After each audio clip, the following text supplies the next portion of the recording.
Every month మొదటి తారీఖున పేదల సేవలో అనే కార్యక్రమం కింద మనం అనుసంధానం కావాలి. తద్వారా వీళ్ళు పైకి తీసుకురావాలి. ఇక్కడ మీరు కలెక్టర్స్ అందరూ ఉన్నారు, ఐఏఎస్ ఆఫీసర్స్ ఉన్నారు, పాలిటీషియన్స్ ఉన్నాం. మామూలు వ్యక్తుల కుటుంబాల్లోనే పుట్టా.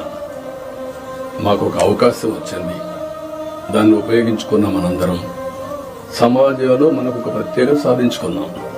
కానీ మనతో పుట్టిన వాడు ఇంకా ఆ ఊర్లోనే కనీసం 100 రూపాయలు 200 రూపాయలు పర్ డే సంపాదించలేని పరిస్థితిలో ఉన్నారు. కానీ ఈ టెక్నాలజీ ఏజ్ లో ఇది పెద్ద కష్టం కాదు. అందుకే ఫస్ట్ స్టెప్ జీరో పావర్టీ. 12 లక్షలు 14 లక్షలు ఉన్నారు, వాళ్ళ మీద ఫోకస్ చేద్దాం.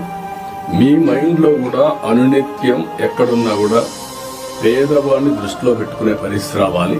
పేదరిక నిర్మూలనకి ఏమేం చేయగలుగుతారో మీరు చేస్తే చాలా బాగుంటుంది. ఈ విషయం మీరు గుర్తుపెట్టుకోవాల్సిన అవసరం ఉంది.